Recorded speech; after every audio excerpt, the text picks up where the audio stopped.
అయితే ఇన్ని చేసిన తర్వాత కాస్టింగ్ కౌచ్ అనేది కూడా వినిపించింది కదా, చాలా ఉంటుంది దాని గురించి. ప్రతిసారి ఒక మూమెంట్స్ అనేవి వచ్చాయి, ప్రొటెస్ట్లు అనేవి అయ్యాయి. Have you ever face that kind?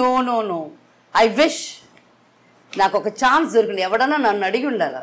ఏం చేసేవాళ్ళు? అయ్యో ఎలా కొడతానో తెలీదు. ఒకవేళ నచ్చుంటే ఓకే అంటాను. నన్ను ఏం చేయమంటావు, ఇలా ప్రొడ్యూసర్ చాలా పర్సనాలిటీగా ఓకే అంటానేమో. ఓకే ఒకవేళ పొట్టిగా గిట్టిగా బాగాలేకపోతే అయిపోయా అంటానేమో. ఏమో తెలీదు. అనిపించింది ఏ సిచ్యువేషన్లో అంటే, ఒకవేళ మిమ్మల్ని కాస్టింగ్ కౌచ్ లో ప్రాబ్లం పెట్టారు మీరు నాకు చెప్తే కొడతా, ఇప్పుడు కూడా కొడతా. బట్ నా విషయంలో వచ్చినప్పుడు దట్స్ మై విష్. నేను వచ్చి అదేంటది మీటూలో నేను నిలబడలేదు కదా, నన్ను కాపాడండి, నన్ను 20 సంవత్సరాల ముందు అడిగాడు, ఇప్పుడు వాడు ముసలాడు అయిపోయాడు, అయినా నన్ను అడిగాడు అని నీతో వచ్చి నేను ఏడిస్తే కదా మీరు నన్ను అడగాల్సిందే. చేతులు ఉన్నాయి, God has given us legs, hands, can't we fight? అన్నిట్లో లేడీస్కి 50% ఇది ఇవ్వాలా, పవర్ ఇవ్వాలా, గివర్ ఇవ్వాలా. ఎందుకు మీకు? మీరు ఎవరన్నా అడుగుతున్నారా? మీరు వచ్చి మాకు 50% నాకు ఎంపవర్మెంట్ ఇవ్వండి అని ఎందుకండి అడుగుతున్నారు? మీరు తీసుకుంటున్నారు. అమ్మో మామూలు అమ్మాయిలా ఇప్పుడు ఉన్నారు, మీరే తీసుకుంటున్నారు. పాపం ఇప్పుడు అబ్బాయిలే, వాళ్ళు పెళ్లి చేసుకుంటే అమ్మా సరే అమ్మా అని వాళ్ళు పాపం అలా అయిపోతున్నారు. సో మనం ముందు నుంచి కూడా ఎంపవర్మెంట్ ఇవ్వండి అని అడగటమే తప్పు, మనం కాడే ఉంది. We have all the bloody rights, మనమే చేసుకుంటున్నాం. సో నాకు తెలిసి ఇంకొకరు ప్రాబ్లం అయితే నేను face, if you come and tell me I will bloody throw tantrums and wild అయిపోతాను. బికాస్ మీ వల్ల చేయలేదికి అవ్వదు. మీరు చేయడానికి కాదు కాబట్టి నేనున్నాను అక్కడ, నేను చేసి చూపిస్తాను. బట్ నాకని వచ్చినప్పుడు యాక్చువల్లీ నా మైండ్ ఎలా ఉంటుందో ఇప్పుడు కూడా ఇది ఎంత ఫార్వర్డ్ థింకింగ్గా పీపుల్ చూస్తారని నాకు తెలియదు. అండ్ నాకు డ్రామాలు చేయటం రాదు. ఓ నో, అదంతా మన వల్ల. మేబీ కాస్టింగ్ కౌచ్లో అతను హ్యాండ్సమ్గా ఉన్నాడంటూ, why not? I'm not married, I'm not committed, I need not be honest to anybody. So my wish if I like somebody. So ఇలాంటి ఇన్సిడెంట్స్ అయ్యాయని చాలా మంది బయటకు వచ్చారు. మీ టూ అన్నారు, కాస్టింగ్ కౌచ్ అయింది, కమిట్మెంట్స్ అడిగారు, ఇవన్నీ వచ్చాయి కదా, అప్పుడు రెస్పాండ్ అయ్యారా మీరు? నాకడ చెప్పలేదు. నేను అప్పుడు కూడా అంటున్నాను, me too I don't believe, I don't even like what is me too. What is me too? 20 సంవత్సరాల ముందు అడిగినప్పుడు నీ నోట్లో ఏం పెట్టుకున్నావు? అప్పుడు అడగకుండా ఆడు 20 సంవత్సరాల ముందు అడిగినప్పుడే ఆడికి 60 ఏళ్ళు, ఇప్పుడు 80 సంవత్సరాలు అయింది. ఆయన పెట్టుకుని నువ్వు ఇప్పుడు ఎందుకు మీటూలో చెప్పి ఎందుకు అసహ్యం చేస్తున్నావు? What is the use? నువ్వు నన్ను పిలిచాడు అని నువ్వు చెప్పుకోవటం నీకు అసహ్యంగా లేదా? ఎవరైనా మూసుకొని ఏదో జరిగింది కర్మ ఎవరికి చెప్పుకోకూడదు అనుకుంటారు తప్ప, 20 సంవత్సరాల తర్వాత ఇప్పుడు నీకు ఒక మొగుడు ఉండాడు, నువ్వు వచ్చి ఇది చెప్పుకుంటావా? నువ్వు ఆడదానివేనా? డిఫరెంట్ పర్సనాలిటీస్, డిఫరెంట్ మెంటాలిటీస్తో ఉన్న వాళ్ళు ఫిల్మ్ ఇండస్ట్రీలో ఉంటారు, ఎక్కడైనా ఉంటారు. అందులో మీకు బాగా ఫ్రెండ్లీగా ఉన్నవాళ్ళు, లేకుంటే మీరంటే జెలస్ ఉన్నవాళ్ళు, మీరంటే కోపం ఉన్నవాళ్ళు ఎవరున్నారు? Yes, Shakeela is my friend. అది నాకు తెలీదు. అందరికీ నేను చేస్తున్నాను. కొంతమంది నన్ను ఫ్రెండ్స్ అనుకుంటారు, కొంతమంది నేను ఇలా ఓపెన్గా మాట్లాడుతున్నాను దానికి దానికాడ వెళ్తే మనకు టెన్షన్ అనుకుంటారు. బట్ ప్రతి ఒక్కరు మన ఇంటికి వచ్చి ప్రతి ఒక్కరు మీ ప్రాబ్లమ్స్ చెప్పుకునేదానికి వస్తున్నారు. నా తమ్ముడు అంటాడు ఎప్పుడు, నీ ఇంటికి వస్తే ఆల్ నెగటివ్ పీపుల్ వస్తున్నారు. That's because I'm positive. It's great, నిజంగా గ్రేట్ స్టేట్మెంట్ అది.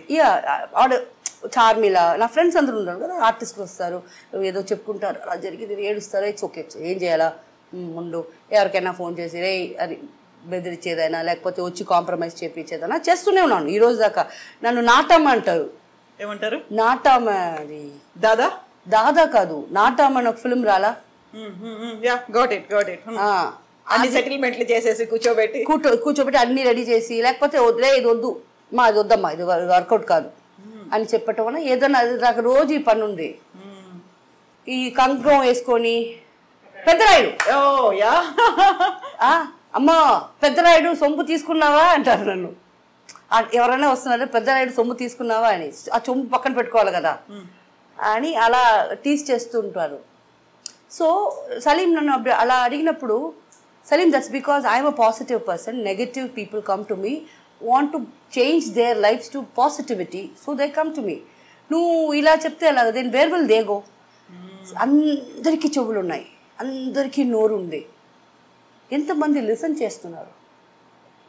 ఒక కష్టం, ఒక మంచిది, ఒక చెడు, ఒక ప్రాబ్లం ఒక చెవుతో వింటారా? ఎవరన్నా మన ప్రాబ్లమ్స్ వింటారా అని ఒక్కరైనా ఉండాలి కదా. సో నేను అక్కడ ఇనే పొజిషన్లో ఉన్నా. I will listen. I have, నా ఫ్రెండ్స్ అందరూ అనేవనేది, నీకు ఎంత ఓపిక తల్లి అంటారు. That's okay. 2 చెవులు ఉన్నాయి, పోతే పోనీ. చెప్పుకునే దానివల్ల ఆమెకి మనసు భారం తగ్గిందంటే దానికైనా మనం చేసుకునే పుణ్యమే ఏమీ లేదు. సో అది, సో అందువల్ల కొంతమంది నేను టక్కని ఇది వద్దు, ఇది సరిపడరాదు, వద్దు, వదిలే అంటే వాళ్ళ కోపం వచ్చి వెళ్ళిపోతారు. సో ఎంతమంది నన్ను ఫ్రెండ్స్గా తీసుకుంటున్నారు, ఎంతమంది నన్ను ఫ్యూగా చూస్తున్నారు అనేది వాళ్ళకే తెలియాలి. అయితే ఇంత స్ట్రాంగ్గా ఉన్నటువంటి షకీలా గతంలో సూసైడ్ చేసుకున్నారు, షకీలా ఈజ్ నో మోర్ అనేటువంటి న్యూస్లు ఎందుకు వచ్చాయి అసలు? అది వస్తాయండి ఇప్పుడు కూడా. అది ఏమో నాకు తెలియదు. నాకు క్యాన్సర్ వచ్చింది అని వచ్చింది, ఏమో మంచిదేలే. అప్పుడప్పుడు నన్ను గుర్తు చేస్తూ ఉంటారు, లేదురా నేను బాగానే ఉన్నాను అని చెప్పేదాన్ని. That's rumours. అలాంటి ఆలోచన ఎప్పుడైనా వచ్చింది మీకు? నా చాలాసార్లు. ఇప్పుడు కాదు, అమ్మ చనిపోయే వరకు ఇలాంటి ప్రాబ్లమ్సే. దాని తర్వాత లేదు. ఎందుకలా? That because I love my mother more. నేను ఏది చెప్పినా అమ్మ నమ్మదు.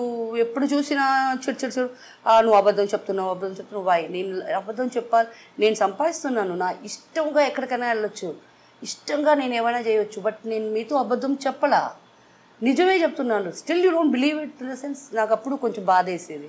సో అప్పుడప్పుడు ఏదైనా చేయి కోసుకుని లైట్గా, వెయిన్ దాకా వెళ్ళను, లైట్గా వేసుకుంటా. వేసుకొని మరుసటి రోజు హాస్పిటల్లో అడ్మిట్ అవుతా. 2 రోజులు రెస్ట్ దొరకద్దు కదా. ఎన్నిసార్లు చేశారు అలా? ఒక 5-6 టైమ్స్ చేస్తుంటా.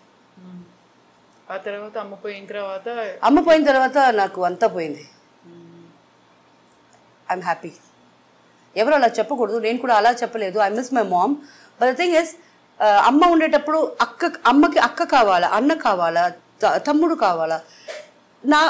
నాకు వాళ్ళందరూ ఇంత ఏది తప్పు చేసినా కూడా తల్లిగా నువ్వు నా మధ్యలో కూర్చొని వాళ్ళు కావాలని పిలుస్తున్నావు. వాళ్ళు నిన్ను చూడకూడదని నేను చెప్పేదానికి నాకు రైట్స్ లేదు. So I was so disappointed. మీరేమో వాళ్ళ ఇంటికి వెళ్ళరు, మీరు నా కాడే కూర్చుంటారు. Because they are all married. నేను అన్మ్యారీడ్ వల్ల నువ్వు హుషారుగా నా కాడ కూర్చొని నీ ఇష్టమైనప్పుడు వాళ్ళు రప్పచ్చుని మాట్లాడుకుని ఉంటే నాకు ఆ ఇంట్లో ఏం పొజిషన్ ఉంది?